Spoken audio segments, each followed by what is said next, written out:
She closed her eyes. That was what finally broke Eli Carter.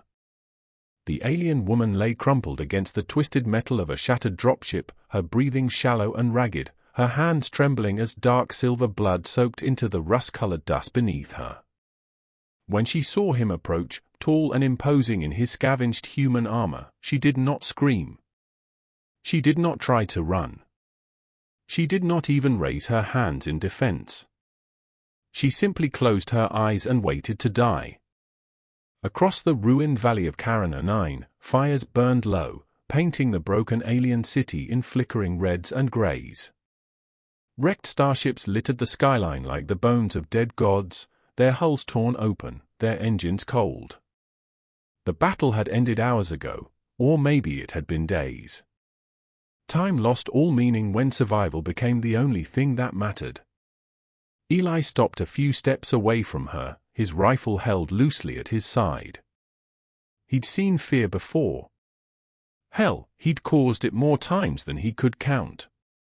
Every human soldier had, whether they admitted it or not. But this was different. This wasn't just fear. This was surrender so complete, so absolute, that it felt almost sacred. Slowly, deliberately, Eli removed his helmet. The cold alien air hit his face, sharp and metallic, tasting faintly of ozone and ash. His hair was damp with sweat. His eyes were bloodshot from days without sleep. Without the helmet, he looked less like a monster and more like what he actually was, a tired man who'd seen far too much death. "I'm not going to kill you," he said quietly. The universal translator embedded in her collar flickered weakly, then hummed to life. But her eyes remained tightly shut. Eli exhaled slowly through his nose. "Yeah, that tracks. Nobody ever believes that part." The alien woman was tall, even sitting down, she was nearly as tall as Eli standing. Her limbs were long and elegant, her pale blue skin marked by faint bioluminescent lines that pulsed weakly beneath the surface. Her kind, the Aurelians, were famous across the galaxy. Brilliant strategists. Cold, calculating diplomats. Ruthless when threatened. And absolutely terrified of humans. Eli knelt down, keeping his movements slow and his hands visible. "You're bleeding out," he said matter-of-factly. "If I wanted you dead, I'd just wait 5 minutes and let physics handle it." That made her eyes flutter open. They were golden, large and luminous, filled with shock and disbelief. She stared at him like he'd just spoken in a language that shouldn't exist. "You speak," she whispered, her voice barely audible. "Yeah," Eli said with a faint, humorless smile. "We do that sometimes."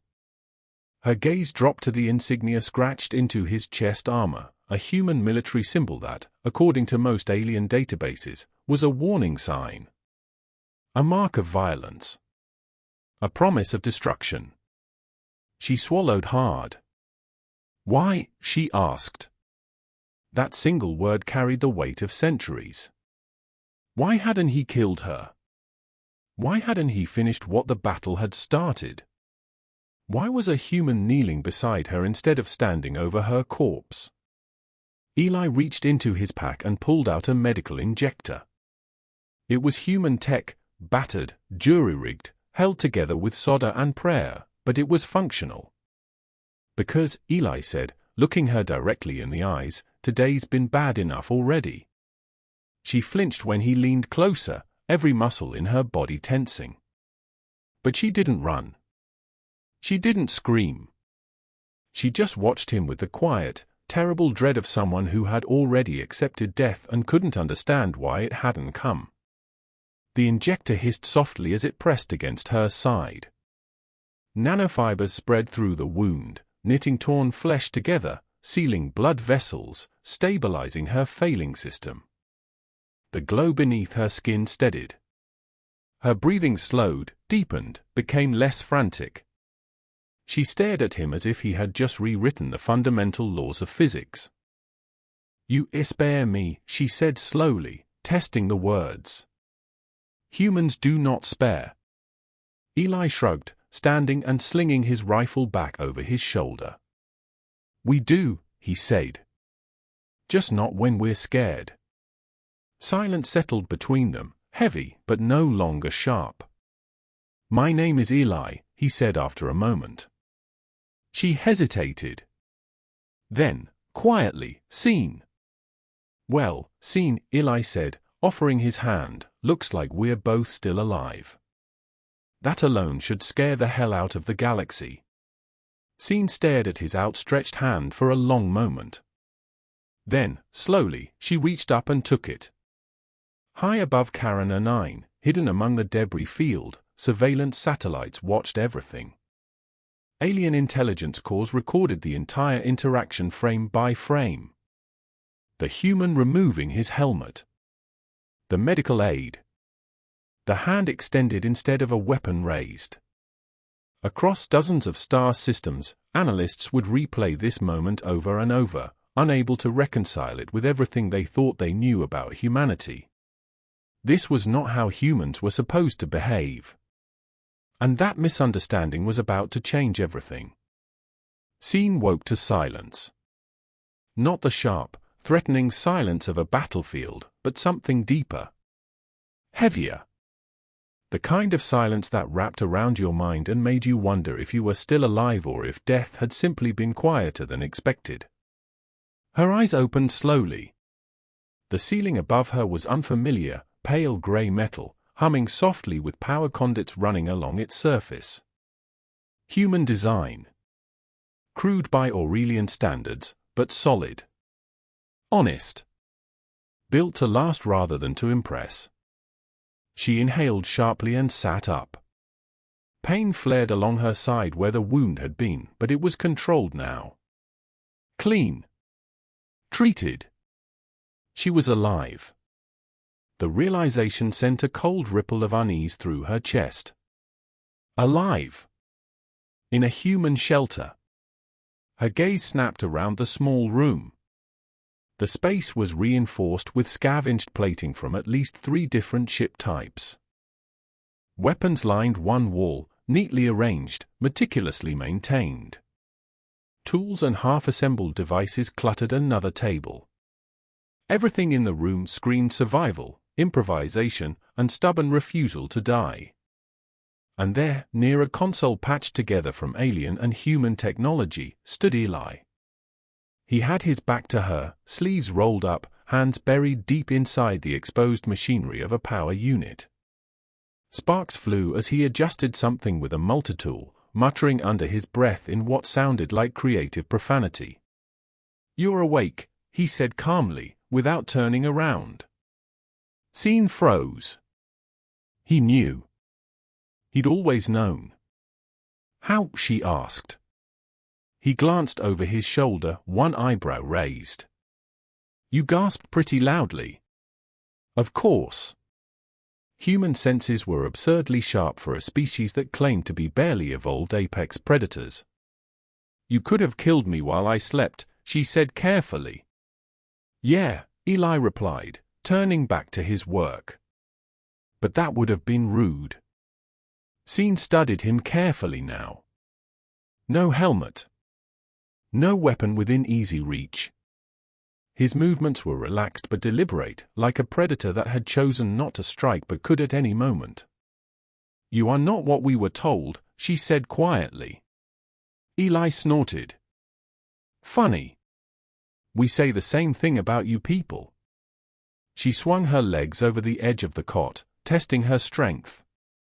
Still weak, but improving rapidly thanks to whatever human medical science had done to her. "You should be afraid," she said. "That's not what I already am," Eli interrupted. He finally turned fully toward her, wiping grease from his hands with a rag. "Just not of you specifically." Scene stood, steadying herself against the wall. "My people believe humans are uncontrollable," she said. "Violent beyond reason. A species that escalates every conflict until nothing remains but ash and regret." Eli stared at her for a long moment. Then he set down his tools and crossed his arms. Your people invaded our colonies, he said evenly. Burned cities. Took prisoners. Ran experiments on them to figure out how we think, how we fight, how we die. You want to talk about violence? Her bioluminescent markings dimmed slightly, an unconscious Aurelian reaction to shame or discomfort. We believed you would destroy yourselves eventually, she said. We thought it was better to act first. To contain the threat before it spread. Eli laughed, a tired, bitter sound. Yeah, he said. That tracks too. Before Scene could respond, the shelter lights flickered once. Twice. Then stabilized. Eli's expression hardened instantly. That's not good, he muttered. Scene felt it then, a subtle vibration in the air, a shift in pressure that her species had evolved to detect. Energy signatures. Scanning pulses. They're searching, she said. Who? My people. Eli's jaw clenched. Of course they are. He moved quickly now, activating screens and rerouting power. A holographic map flickered to life above the console, showing scan patterns sweeping dangerously close to their location. Scene's heart pounded. If they find me with you, she said carefully, they will assume interrogation. Or collaboration. And that's bad because they will not hesitate to erase this entire region, she said. Humans included. Eli stared at the map for a moment. Then, slowly, he smiled. It was not a comforting smile. It was the kind of smile humans wore when they'd been backed into a corner and were deciding exactly how loud to make their last stand. Good, he said. Scene blinked. Good? They brought scanners, Eli said, already working at the console. That means command ships. Relays. Observers watching everything. He tapped a few commands, rerouting power to a device Scene hadn't noticed before, a strange hybrid structure built from human scrap and crystalline Aurelian technology. What are you doing? She asked, stepping closer. Something stupid, Eli replied. Which is usually when we do our best work. Scene's eyes widened as she recognized components that had been stolen from crashed Aurelian ships. You cannot interface with that, she said urgently. Your biology is messy, yeah, I've heard. The device began to hum, louder and louder. Outside, the sound of distant engines grew closer. Eli glanced at her. Quick question, how much authority do you have with your people? I am a strategic liaison, Scene said slowly. My signal codes carry weight. Perfect. Before she could protest, Eli grabbed a small interface injector from his belt and pressed it against the node on her collar. What are you? The device flared to life. Across orbit, Aurelian command systems suddenly lit up with alerts. A signal, impossible by all known technical models, burst through their most secure network. Not a hack. Not an intrusion. An invitation. Observers across the fleet froze as a new feed appeared on their displays. Scene's face. Behind her, unmistakably human technology.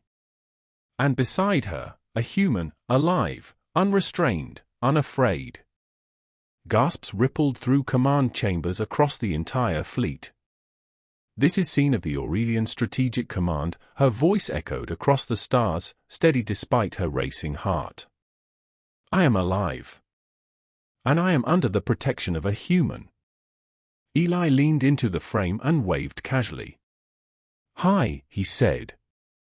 We should talk. Silence. Then chaos. Analysts shouted. Generals demanded explanations. Weapon systems powered up instinctively, then hesitated as cooler heads tried to make sense of what they were seeing. No one had prepared for this. No one had a protocol for a human who didn't act like the monster they'd been taught to fear. Scene felt it then, the shift. The fracture in certainty. Fear was still there, thick and choking. But now, so was doubt. And doubt, she realized with growing dread, was the most dangerous weapon humanity had ever wielded. The silence after Eli's casual wave lasted far longer than anyone expected. Across the Aurelian command fleet, officers stared at their screens in blank disbelief. A human, alive, calm, standing beside one of their own ranking officers, unrestrained, unbroken, and completely unafraid. This was not how encounters with humans were supposed to end. Scene could feel it through the open channel, the hesitation, the confusion, the desperate fear trying to disguise itself as military protocol. Eli leaned back in his chair, boots crossed, hands resting casually behind his head like he was waiting for a delayed transport instead of facing a fleet capable of glassing entire continents. "You're awfully quiet up there," he said conversationally. "That's usually when people are trying to decide whether to shoot me." Finally, an Aurelian commander stepped into frame. He was tall and rigid, his bioluminescent markings pulsing with barely controlled agitation. "Human," the commander said, his voice clipped and cold. "Release strategic liaison scene immediately." Eli tilted his head thoughtfully. "Now." The commander's golden eyes narrowed dangerously. "This is not a negotiation." "That's where you're wrong," Eli replied easily. "This is exactly a negotiation. You're just not used to being on the other side of one." Murmurs rippled through the fleet channels, dozens of voices talking over each other, demanding answers, proposing actions. Scene swallowed hard. She had faced battle councils before, sat through strategic debates that decided the fates of worlds. But never like this. Never with the balance of power so fundamentally unstable. "You are harboring an Aurelian officer," the commander continued, trying to regain control of the conversation. "This is an act of aggression." Eli shrugged. "Funny. I was thinking it was more like first aid." More murmurs. Scene realized something then, something that sent ice through her veins. This wasn't just about her survival anymore. This was about control. But escalation is not their greatest strength. She took a breath. Adaptation is. The commander hesitated. That tiny moment of uncertainty was enough. Across the stars, observers from neutral systems and independent networks began flagging this transmission. Something unprecedented was happening. A human wasn't winning through superior firepower or tactical genius. He was winning by refusing to behave the way everyone expected him to. Eli tapped a control behind him. The shelter's walls shimmered, then became transparent, revealing hidden systems built into the ruins around them. Shield harmonics. Energy redirection networks. A complete defense grid constructed from scavenged technology, alien and human parts working together in ways that should have been impossible. Scene's eyes widened. "You built all of this?" "Out of garbage and spite, mostly," Eli said. The Aurelian commander stared at the revealed systems. "That structure should not function," he said slowly. "The components are incompatible. The power requirements alone." "Yeah, well," Eli interrupted with a grin, "you'd be amazed what works when you stop asking permission from the universe and just try stuff." The commander's markings flared brightly, an Aurelian sign of extreme agitation. "You are dangerous," he said finally. "Not because of your weapons or your ships, but because you are fundamentally unpredictable." Eli nodded appreciatively. "Now you're getting it." Scene felt a strange warmth spread through her chest. Her people had spent centuries refining control, perfecting outcomes, eliminating every possible variable from their calculations. Humans lived inside the chaos, thrived in it, made it their home. The channel cut abruptly. The shelter fell silent except for the quiet hum of machinery. Scene exhaled shakily. "They will not forget this," she said. "Good," Eli replied, already working at his console again. "Neither will anyone else who was watching." Moments later, alerts began lighting up the screens. Incoming signals, not attacks, but messages. Questions. Requests for information. Observers from neutral systems, fringe alliances, species that had suffered quietly under Aurelian dominance for generations. They were all watching humanity differently now. Not as monsters to be feared and destroyed. As a variable no one could calculate. As a force that couldn't be predicted or controlled. Scene turned to Eli slowly. "You just changed the strategic balance of this entire region," she said softly. He shrugged. "All I did was help someone who needed it." That, Scene said, is exactly what frightens them. You turned mercy into leverage. Kindness into power. Eli met her gaze. "That's what frightens us too, you know. The idea that maybe we're good at this. That maybe violence isn't actually our default setting." Outside, the scanning fleets began pulling back, not retreating, but creating distance. Showing restraint. Across the galaxy, in 1,000 different languages, analysts were updating their threat assessments. Creating new categories. Struggling to find words for what they just witnessed. Not human aggression. Not human warfare. Something far more unsettling, the human problem. Because how do you defeat a species that turns mercy into strategy and creativity into an unstoppable force? Scene looked out at the stars beyond the shelter's walls. For the first time in her long life, she found herself wondering something that would have been unthinkable just days ago. What if humanity wasn't the danger? What if they were the answer no one wanted to accept? The first shot didn't come from the Aurelians.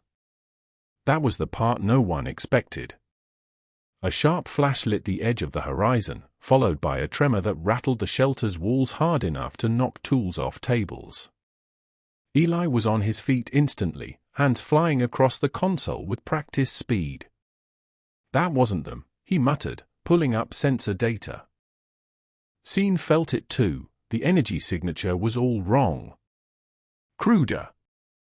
Hotter. Desperate. "Independent mercenaries," she said, reading the patterns. "Or a proxy fleet.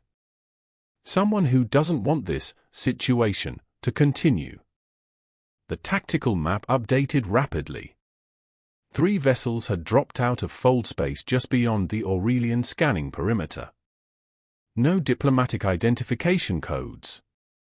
No transponders. No rules of engagement. "They saw our broadcast," Eli said grimly. "They smelled an opportunity in the chaos." Across the galaxy, a fragile pause had formed around the question of humanity.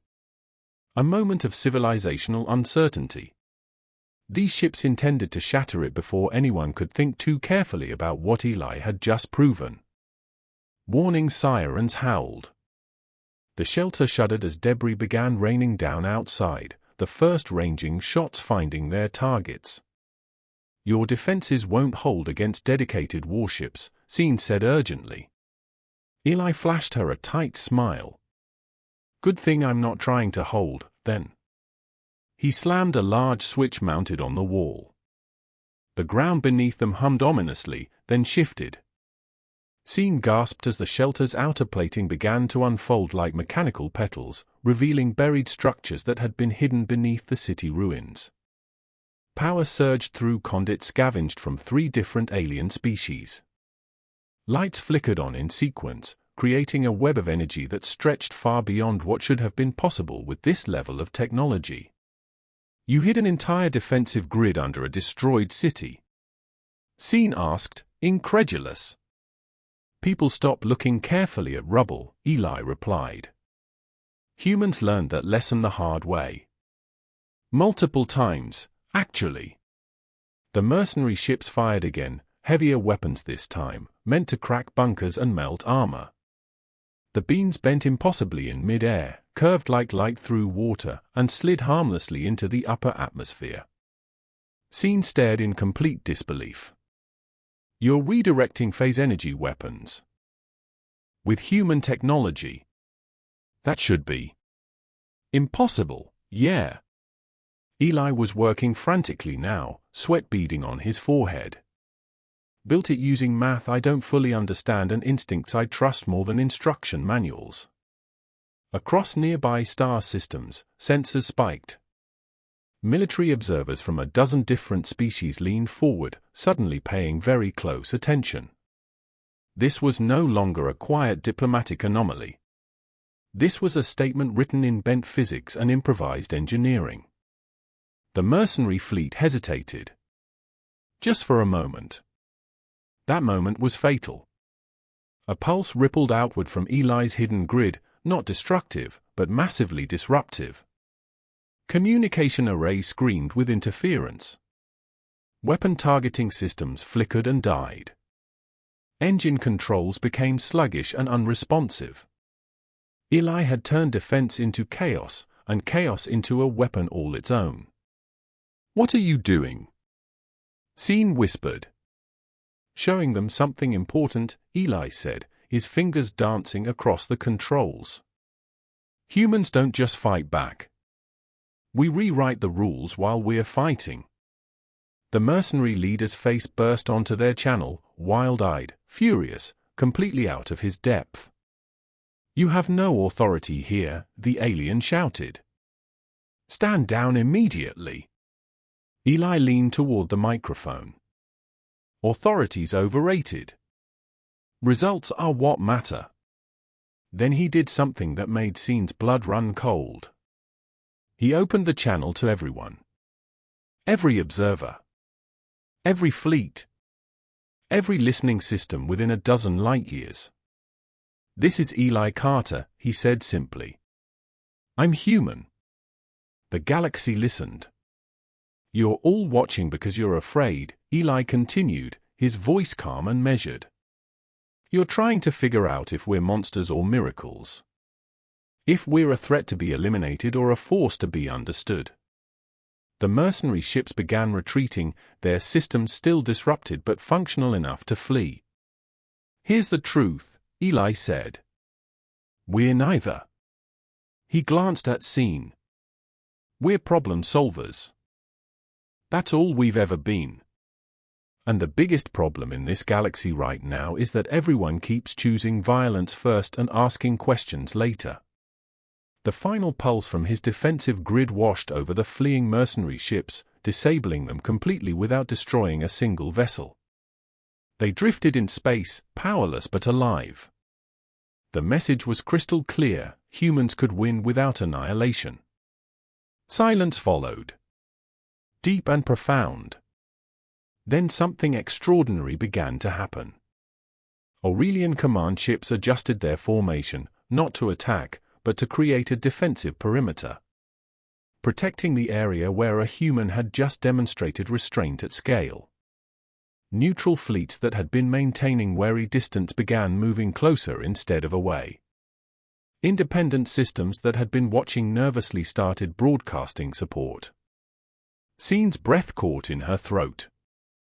They're choosing restraint because you did first, she said softly. Eli nodded, exhaustion finally showing on his face. That's how it works. That's the ripple effect everyone's afraid of, proof that we can choose something besides destruction. The shelter's lights dimmed as systems powered down to sustainable levels. Outside, the improvised battlefield grew quiet. But inside Scene, a storm raged. You've made enemies today, she said carefully. Always had those, Eli replied, dropping into his chair. You've also made allies you didn't have before, He met her gaze, one eyebrow raised. Now that part's new. A priority transmission arrived, heavily encrypted, highest-level security protocols. Scene recognized the signature immediately. The Aurelian High Council. Her people's supreme governing body. The screen shimmered to life, revealing 5 figures. Older Aurelians, their bioluminescent patterns complex and ancient, their eyes carrying the weight of centuries of leadership. Scene, the eldest spoke, her voice resonant and controlled. Return to us. Immediately. Scene felt generations of authority pressing down on her shoulders. Eli said nothing. He just watched, leaving the choice entirely to her. She stepped closer to the screen, drawing herself up to her full height. I will return, she said clearly. But not alone. A ripple of shock passed through the council members. You would bring a human into the heart of Aurelian space, another council member demanded. Into our most sacred territories.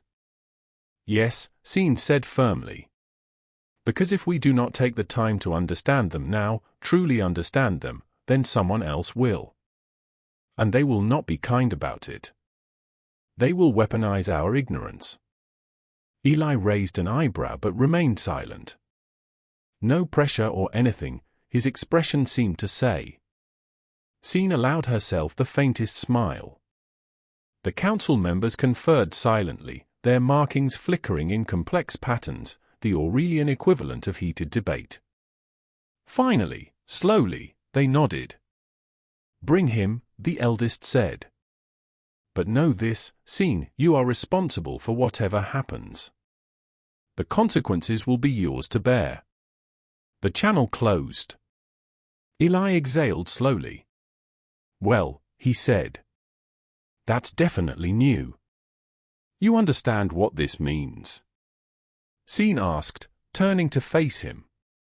You'll be walking into the heart of a civilization that has feared your species for generations.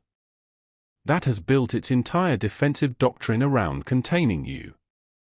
Eli stood and began gathering supplies. Story of my entire life, honestly. Someone's always afraid of what humans might do next. This is different. Is it? He looked at her seriously. Scene, every time we've made first contact with a new species, they've reacted the same way. Fear first, shoot second, ask questions never. We're used to it. But you keep trying anyway. What else are we supposed to do? Give up? Confirm their worst fears by becoming the monsters they expect. He slung a pack over his shoulder. No thanks. We'd rather be annoyingly persistent about proving them wrong. Outside the shelter, stars began to shift as distant fleets repositioned themselves. History was bending in real time, not because of a superweapon, not because of overwhelming military force, but because one human had refused to make himself small when the entire universe expected fear. Scene looked at Eli, this strange, stubborn, impossible human who had saved her life and potentially changed the course of interstellar politics with nothing but improvised technology and sheer determination. For the first time, she truly understood the real danger of humanity. They didn't just survive chaos. They thrived in it. They turned it into opportunity. They made it dance to rhythms no one else could hear. And the galaxy was about to discover what happened when humans stopped asking for permission and started offering partnership instead. The Aurelian capital did not burn. That single fact shocked observers across known space. For centuries, every recorded first contact scenario involving the Aurelians had followed the same pattern: overwhelming force, rigid control, absolute dominance. Their homeworld, Litha Prime, was legendary, a planet-spanning city wrapped in layered energy shields and probability manipulation fields so dense that even light itself bent reluctantly around them. And now a human ship was descending toward it. Eli stood at the viewport of the small diplomatic shuttle, arms folded, watching the planet grow larger beneath them. Towers of living crystal rose from the surface like frozen lightning, glowing softly with bioluminescent energy that pulsed in patterns too complex for human eyes to fully process. "Well," he said quietly, "at least it's pretty." Scene stood beside him, her markings pulsing steadily, calm on the outside, turmoil barely contained within. "You are the first human ever permitted to land here," she said. "In 3,000 years of our civilization's recorded history." "Always nice to be first at something," Eli replied. The shuttle touched down without incident. That, too, unsettled the watching galaxy. No weapons fired. No threats issued. No demands for surrender. Just a human walking onto what many species considered sacred ground. The council chamber was vast beyond measure, its curved walls alive with flowing light that seemed to breathe with the rhythm of the planet itself. Aurelian elders watched from elevated platforms arranged in a perfect circle, their expressions carefully neutral. Eli felt every eye on him. Felt the weight of their fear, their curiosity, their desperate need to categorize him into something they could understand and control. He felt it all and refused to shrink. "You stand before us unarmed," one elder observed. "Force of habit," Eli replied easily. "I find people listen better when I'm not pointing things at them." A ripple of discomfort passed through the assembled observers. Scene stepped forward. "He comes by invitation and by choice. Under my authority as strategic liaison." "Why?" another elder demanded, their voice sharp. "Why involve yourself so deeply in our affairs, human?" Eli looked around the magnificent chamber slowly, meeting as many eyes as he could. "Because you made us part of them," he said simply. "You studied us. Tested us. Pushed us. Ran your simulations and made your plans." He paused. "And because running calculations on variables without ever actually talking to them is a terrible way to solve complex problems." Silence fell like snow. "You are dangerous," one elder said finally. "Not because of your capacity for violence, but because you change outcomes in ways our models cannot predict." Eli smiled faintly. "Yeah. That's kind of our whole thing." An alert chimed, sharp and urgent. External sensors flaring across the entire system. A fleet was emerging from fold space. Not Aurelian. Not human. A rival empire, one that had watched the recent broadcasts carefully, one that had decided the uncertainty and confusion surrounding humanity was a weakness to be exploited before it could solidify into something more dangerous. "They intend to strike," Scene said, her voice tight with tension. The council stiffened visibly. "Our defenses will hold," one elder said, but uncertainty tinged their words. "They'll hold," Eli agreed. "But you'll lose ships. Infrastructure. Civilians. Time you don't have." He stepped forward. "Or," he said quietly, "you let us help." An elder scoffed. "Humans." "Humans," Eli corrected firmly. "Plural. With resources you don't know about yet." With a gesture, the chamber filled with holographic projections. Human colonies scattered across a dozen systems. Improvised fleets. Civilian engineers, scavengers, scientists, artists turned tacticians. Not organized military forces, but networks. Communities. People connected by shared purpose rather than central authority. "We don't win by being bigger or stronger," Eli explained. "We win by being everywhere at once and adapting faster than you can plan for." The rival fleet fired. And the galaxy watched as something unprecedented unfolded in real time.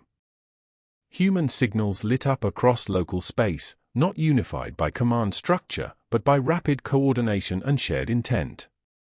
Civilian mining craft rerouted their industrial lasers into defensive grids.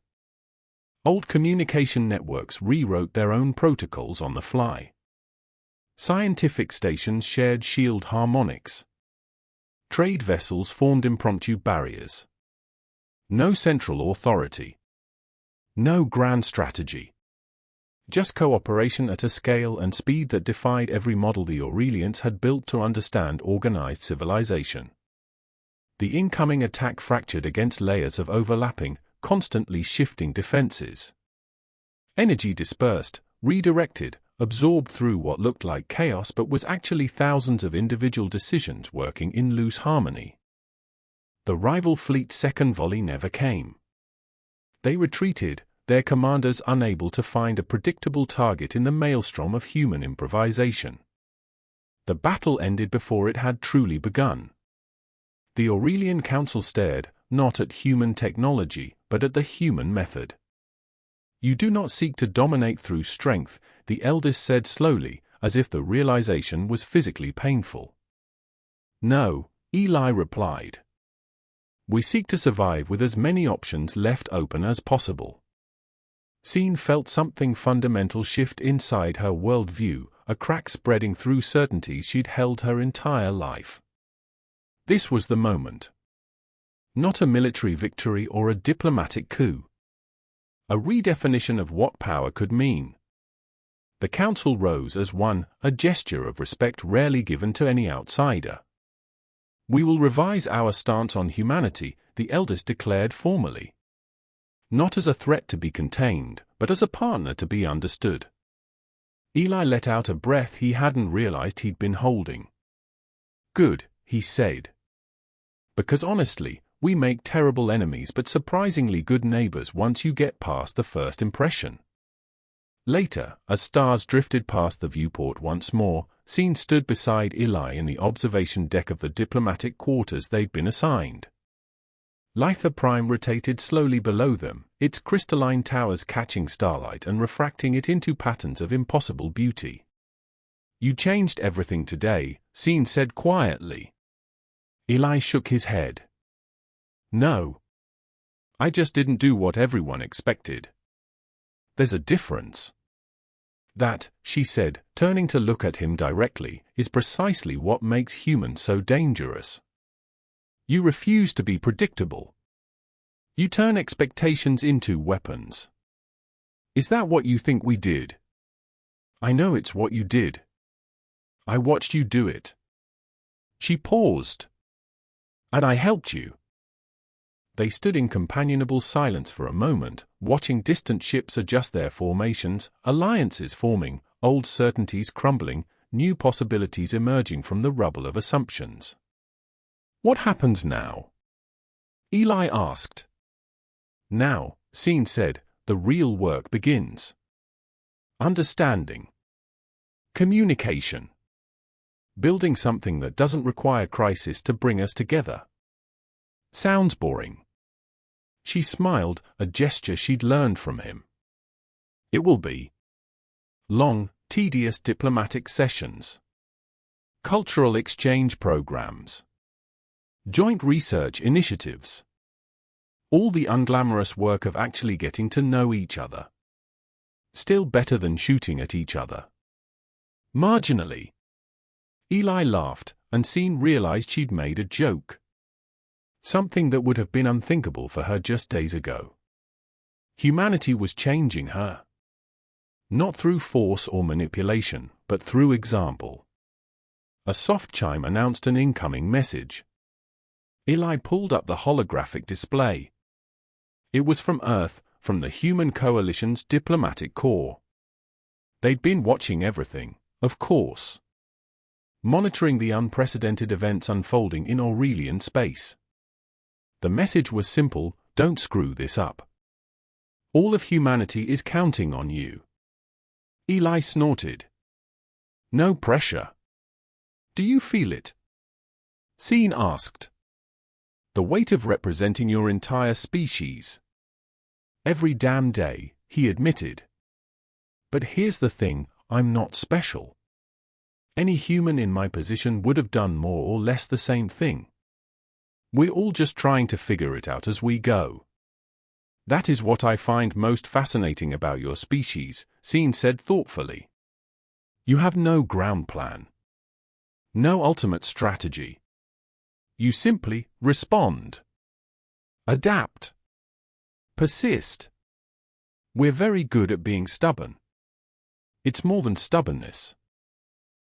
She searched for the word in her own language, couldn't find it, settled for the human concept. Resilience. The capacity to bend without breaking. To change without losing what makes you fundamentally yourselves. Eli looked at her with something like surprise. That might be the nicest thing anyone's ever said about humanity. Do not let it go to your head, she replied dryly. Your species is still infuriatingly chaotic, dangerously unpredictable, and entirely too comfortable with improvisation. We prefer to think of it as a creative problem-solving. You would. The moment stretched between them, comfortable, warm, the beginning of something that might actually be called friendship. A friendship between species that had been shooting at each other just days ago. If that wasn't proof that change was possible, Scene didn't know what was. The next morning, measured by Litha Prime's rotation rather than any natural sun, Scene took Eli to meet the real power brokers of Aurelian society. Not the High Council, but the observers. They were a caste of Aurelians dedicated to watching, analyzing, and predicting patterns across civilizations. They had studied humanity longer than any other group, compiled more data, run more simulations. And they had been more wrong about humans than anyone else. The observer core was located deep beneath Litha Prime's surface, in chambers that predated the current civilization by thousands of years. Ancient stone mixed with modern technology, creating spaces that felt both timeless and immediate. The chief observer was an elderly Aurelian named Thelian, their bioluminescent patterns so complex they seemed to contain entire galaxies of meaning. You are Eli Carter, Thelian said. Not a question. A statement of fact confirmed by countless data points. That's what my ID says, Eli replied. You have disrupted 3,000 years of diplomatic protocol in less than one standard week. Sorry about that. I'm usually more efficient. Thelian's markings flickered in what Scene recognized as amusement. Genuine amusement from an observer was extraordinarily rare. We have been studying your species since first contact, Thelian said. We built comprehensive models. Ran probability scenarios. Predicted outcomes across thousands of potential interactions. Let me guess, Eli said. None of them included me giving first aid to an enemy soldier. Correct. That scenario had a 0.003% probability in our most optimistic models. What about the broadcast? The defensive cooperation? The diplomatic invitation? Combined probability 0.000001%, Thelian admitted. Functionally impossible according to our understanding of human psychology and behavior patterns. Eli nodded thoughtfully. So your models are wrong. Our models, Thelian corrected gently, were incomplete. There is a difference. The observer gestured, and the chamber filled with holographic data, streams of information flowing like rivers of light. We modeled human aggression perfectly, Thelian said. Your capacity for violence, your tactical creativity, your refusal to surrender. All accurate. But? Eli prompted. But we failed to model human mercy at scale. We understood individual acts of compassion as statistical anomalies. We never considered that compassion could be weaponized. That restraint could be a strategic choice rather than weakness. Scene felt a chill run through her. Thelian was putting words to something she'd been struggling to understand. You turned our certainty into doubt, Thelian continued. And doubt is far more powerful than fear. Fear makes civilizations rigid. Doubt makes them flexible. Open to change. So what happens now? Eli asked. Thelian's patterns brightened. Now we rewrite everything. Every model. Every prediction.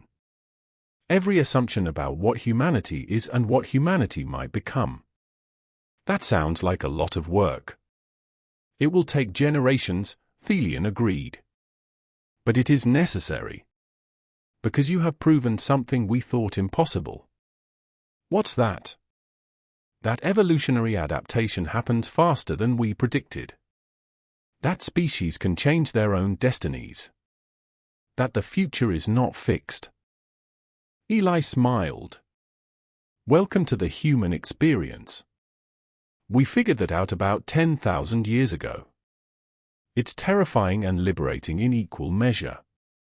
As they left the observer core, Scene walked beside Eli in thoughtful silence.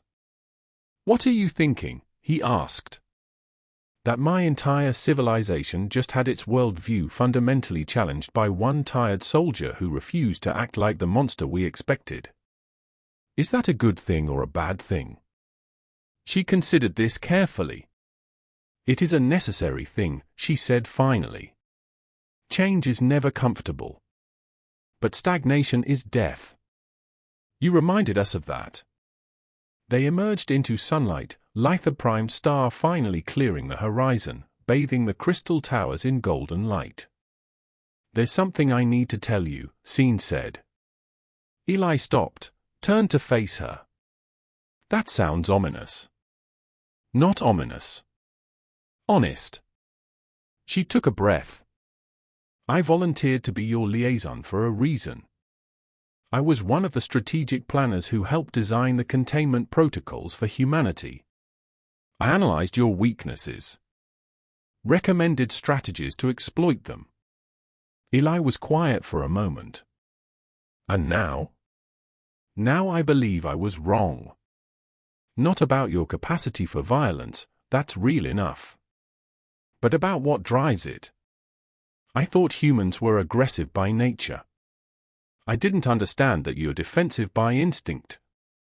What's the difference? Aggression seeks to expand and dominate. Defense seeks to protect and survive. The actions may look similar, but the intentions are fundamentally different. Eli nodded slowly. That's actually pretty insightful. I am supposed to be good at strategic analysis, Scene said with a hint of her new humor. Eventually, I get things right. So where do we go from here? Forward, she said simply. Together. Building something new from the ruins of misunderstanding.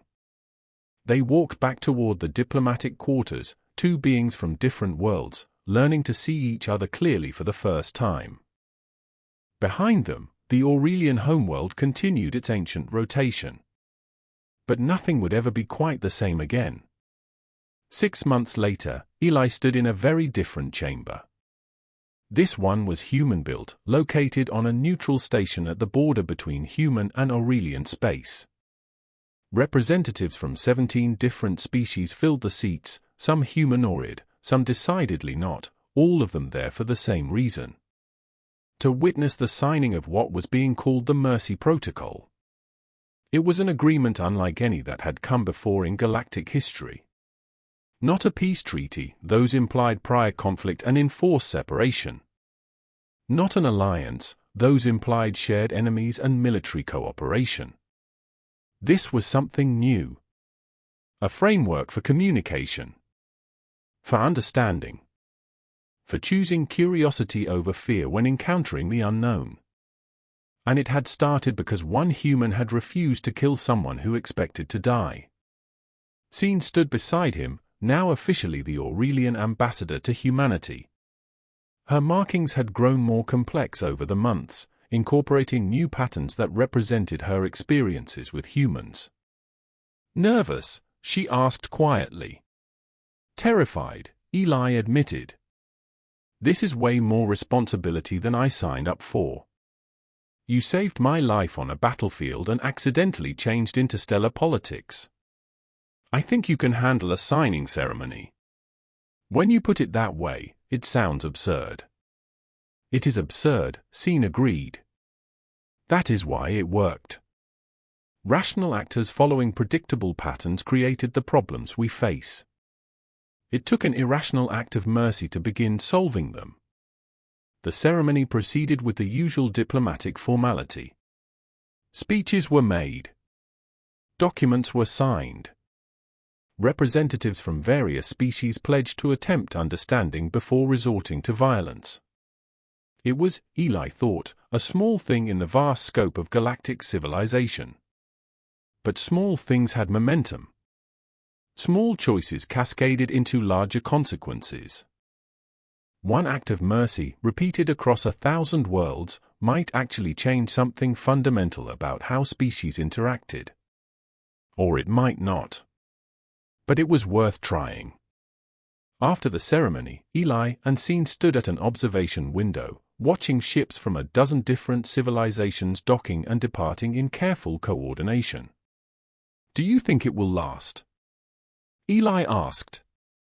"This new understanding. Some of it will fail," Scene said honestly. "Old fears do not disappear overnight. But some of it will succeed. And the successes will build on each other. That's more optimistic than I expected from you. You have been a terrible influence on my pessimism." Eli laughed. Then, more seriously, "Thank you. For trusting me when you had every reason not to." "Thank you," Scene replied, "for proving that trust was not misplaced." They stood together in companionable silence, watching the galaxy slowly, incrementally, learn to be a little less afraid. Back on Earth, in the archives of human history, scholars were already writing about the Battle of Charon or 9. About the moment when humanity's reputation shifted from monsters to be feared to partners to be understood. They would call it the turning point. The day everything changed. The moment when mercy became strategy. But Eli knew the truth, it wasn't one moment. It was a series of tiny choices. A decision not to kill. A choice to help. A refusal to behave as expected. A willingness to be vulnerable in front of those who feared you.